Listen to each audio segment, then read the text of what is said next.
Halo, saya Cindy Permatasari. Saya Triono. Kita ketemu lagi di In Podcast by Idixindo.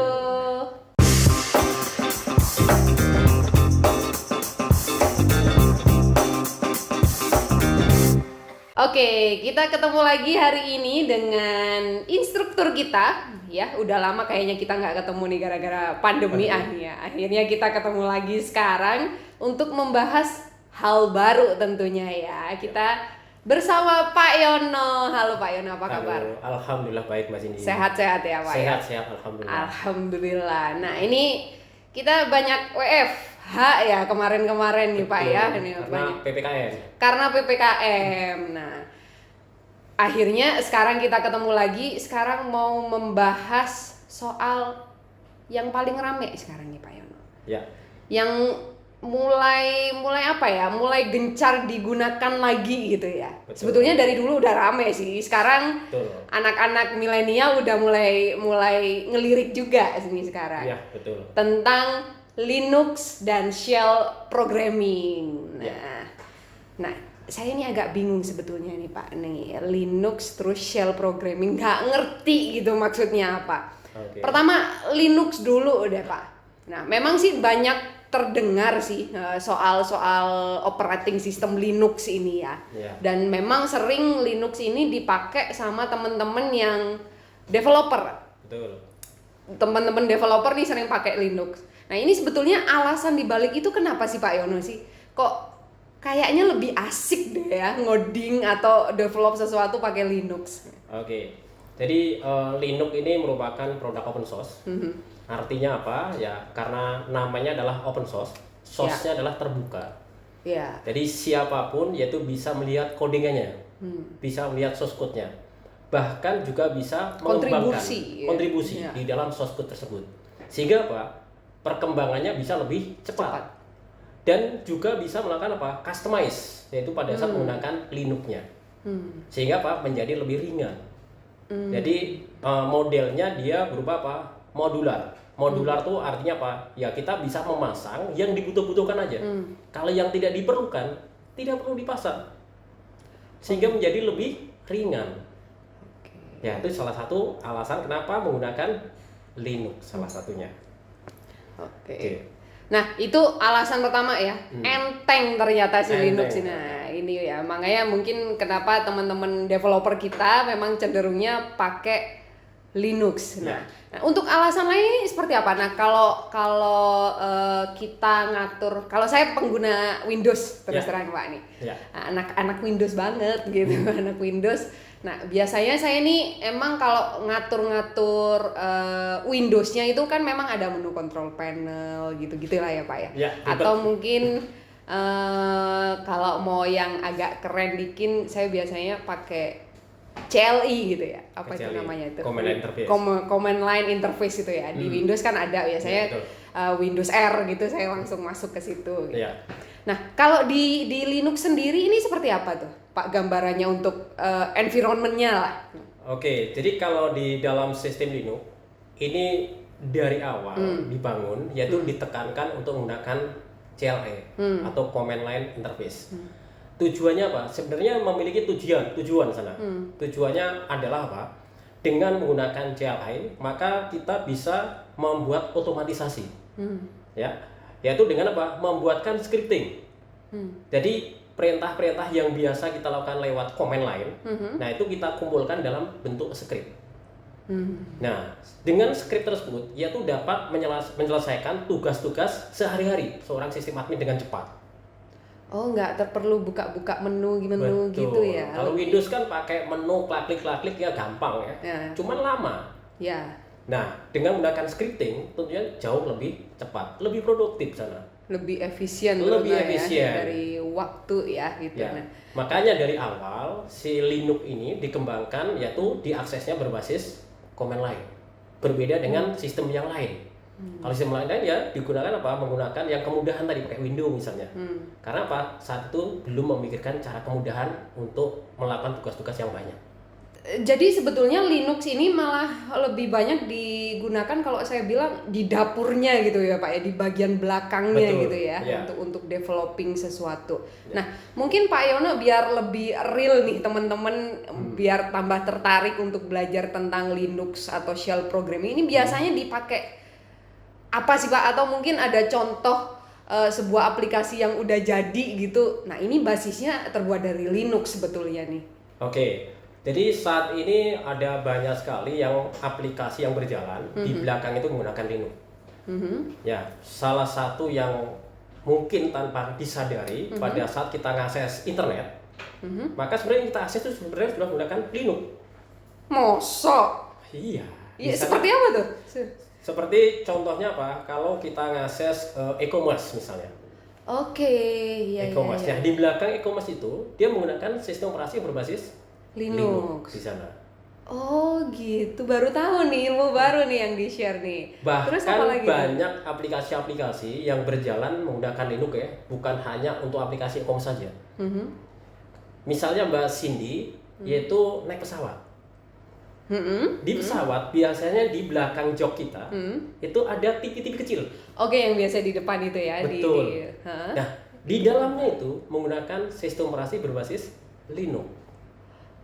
Oke, untuk advertising juga malah dibaliknya juga Linux ya? Dibaliknya Linux. Berarti juga termasuk yang biasa kalau kita naik lift tuh biasanya ada iklan-iklan ya, TV di lift juga gitu. sudah ada. Oke. Di lift ada iklan TV, ya di dalamnya tuh menggunakan sistem operasi berbasis Linux. Oke, ternyata cukup powerful sebetulnya ya. Cukup powerful. Dan bukan hanya itu aja Mbak Cindy. Linux ini saat ini banyak digunakan di lingkungan cloud computing. Nah, kemarin sempat bahas itu juga tuh sama Mas Holik gitu ya, tentang cloud computing ini kan udah mulai berkembang pesat ya Pak ya hari ini. Contoh yang kita kasih itu kemarin soal AWS. Nah, kalau AWS sendiri ini memang basicnya termasuk Linux atau gimana? Betul, di dalam AWS ini environment-nya menggunakan sistem operasi Linux. Jadi virtual mesin yang kita bangun di sana itu based on Linux. Based on Linux, kebanyakan. Ada banyak sekali di sana yang menggunakan based on Linux, yaitu diantaranya apa? Ada DigitalOcean. Lalu Microsoft sendiri juga mengembangkan menggunakan Linux. Microsoft yang sebetulnya nggak open source, sekarang udah mulai terbuka, mulai melirik tentang open source ini. Karena dia nggak mau ketinggalan. Oke, apa tuh kalau Microsoft tuh Pak? Microsoft tahun 2021 dia ngeluarin distro baru. Tahun ini? Iya, tahun ini. Tahun ini. Namanya adalah CBL Mariner. CBL Mariner. Common Base Linux Mariner. Nah, kita perlu bikin sesi khusus nih kayaknya ya, webinar sama Pak Yono tentang itu ya. Oke, di tahun 2021 Microsoft pun udah ngelirik si Linux sebetulnya basisnya. Bikin distro ya Pak ya? Bikin distro yang open source sendiri. Dan juga masih banyak lagi yang menggunakan sistem operasi Linux. Yang saat ini lagi populer. Yang kemarin kita melakukan in podcast juga, yaitu apa? Docker container. Docker container. Nah, Docker container itu digunakan untuk membangun aplikasi, yaitu menggunakan runtime-nya adalah Linux. Ya. Runtime-nya adalah Linux. Betul. Tujuannya apa? Gimana mempercepat membangun aplikasi menggunakan Docker container. Ya. Jadi basicnya memang Linux ini ringan dan cepat tentunya ya Pak ya. Dan untuk developing memang ini sangat lebih menarik tentunya untuk para developer ya. Gitu. Kecuali memang kayak sosialita macam kita nih ya gitu, yang hanya untuk menggunakan user interface mungkin pakai sistem operasi yang lain gitu ya. Yang populer juga Mas ini beberapa tahun terakhir yang populer yaitu IoT. IoT. Iya, Internet of Things, IoT. Nah, di belakangnya juga sama menggunakan sistem operasi Linux. Oke. Sebagian besar pakainya Linux. Jadi hampir semua komponen sebetulnya ya Pak ya, bidang-bidang yang baru sekarang cloud computing, IoT tadi itu memang basisnya pakai Linux gitu. Jadi memang powerful sekali Linux. Jadi ya banyak sekali alasan kenapa kita mesti belajar Linux. Jadi IT profesional ya harus memahami Linux. Nah, Balik lagi Pak, ini yang satu keresahan sih gitu. Betul. Ya. Kalau kita ngomong Linux itu artinya open source gitu ya. Kalau kita ngomong open source, kadang yang open ini agak kurang secure nih Pak ini. Nah kalau di Linux sendiri ini gimana soal keamanannya itu? Oke, ya namanya open source gitu ya. Artinya siapapun bisa untuk mengembangkan. Ya, betul. Berarti kalau kita pengen meningkatkan security, ya kita bisa melakukan modifikasi codingan tadi, gimana tadi aplikasi itu menjadi lebih secure. Karena kenapa? Source yang ada di dalamnya tidak lagi tergantung dari yang punya license seperti di Microsoft. Kalau Microsoft kan kita nggak bisa berubah. Ya, udah paten di situ. Udah paten, karena dia produk proprietary. Nah ini kan produk open source. Nah karena open source ya kita bisa meng-customize sendiri. Dari sisi stability-nya, yaitu kita tidak tergantung dengan orang yang mengembangkan. Artinya apa? Ya kita bisa ngembangin sendiri. Jadi bisa kita customize sendiri. Ya kalau dibilang lebih aman, ya bisa lebih aman karena bisa di custom sendiri. Tentunya kita coba otak-atik lah ya sebetulnya. Betul. Untuk masalah security ini gitu ya. Tapi yang jelas poinnya adalah karena di sini open source, makanya kita lebih bebas kalau saya bilang ya Pak ya. Pertama lebih bebas, pengembangan juga lebih cepat. Lebih cepat. Iya, berbeda dengan proprietary. Terbatas sama yang menciptakan. Udah pakemnya susah tuh. Pakemnya udah susah ya, pakemnya susah. Nah, itu soal Linux tadi. Ini next kita shell programming. Nah, shell programming ini sebetulnya apa? Bahasa pemrograman atau seperti apa Pak Yono? Oke, jadi shell programming ini merupakan bahasa programming yang digunakan untuk operating system Linux. Tujuannya tadi untuk apa? Jadi perintah-perintah yang dilakukan lewat komen tadi, CLI. Nah, ini dapat kita buat otomatisasi dengan menggunakan shell programming tadi. Jadi bisa dikatakan shell programming ini merupakan bahasa pemrograman yang digunakan untuk otomatisasi sistem. Contoh deh. Contohnya gini, misalnya kampus ya. Kampus setiap tahun ada penerimaan mahasiswa baru. Ya. Karena mahasiswanya banyak, membutuhkan untuk membuat user baru banyak. Betul, pasti. Pasti itu kan? Pasti. Nah, kalau kita mengelola user satu-satu, kan lama. Aduh, mahasiswanya 1000. Mahasiswa 1000. Nah, dengan menggunakan shell programming ini, tentunya apa? Dapat kita buat otomatisasi aja. Jadi tinggal buat daftar usernya, lalu dijalankan melalui script. Selesai. Jalan. Oke, itu jadi salah satunya. Terus? Oke, yang lainnya tentunya apa? Untuk tugas-tugas sistem. Jadi misalnya script apa yang mesti dijalankan ketika sistem startup, script apa yang perlu di shutdown ketika sistem mati ya, membersihkan temporary file. Nah itu bisa dibuat menggunakan scripting. Oke, jadi semuanya serba script tentunya ya. Karena alasan kecepatan itu tadi ya Pak ya. Otomatisasi itu tadi. Admin tinggal monitor. Betul. Sebetulnya ini basic sekali yang kita pelajari, dan teman-teman yang memang profesinya lebih ke sistem administrator mungkin ya Pak ya, atau sistem engineer gitu ya Pak ya. Nah ini sebetulnya wajib fardu ain gitu ya. Betul. Belajar tentang Linux dan shell programming ini gitu. Nah kalau kita sendiri nih, ini mulai masuk nih ke Inexindo nih. Kita sendiri juga ada tentunya ya Pak ya kelas mastering Linux dan shell programming ini yang 5 hari. 5 hari. Intensif. Betul. Kita akan belajar tentang Linux dan shell programming. Nah, 5 hari itu kita belajar apa aja tuh Pak? Sampai sedalam apa sih? Oke, jadi di sini ada 3 bagian yang kita pelajari. Pertama, tentunya kita belajar basic perintah yang ada dalam sistem Linux, termasuk shell programming tadi. Oke, karena pertama kali ketika kita ingin bekerja di Linux, harus memahami dulu bagaimana perintah-perintah dasar yang ada di Linux. Pastinya. Cara bekerjanya seperti apa. Nah, Linux ini bisa diakses dari lokal maupun dari remote. Karena memang dari awalnya shell atau CL ini bisa diakses baik dari konsol maupun dari luar. Karena namanya admin tidak harus selalu di depan konsol, bisa dimanapun tempatnya.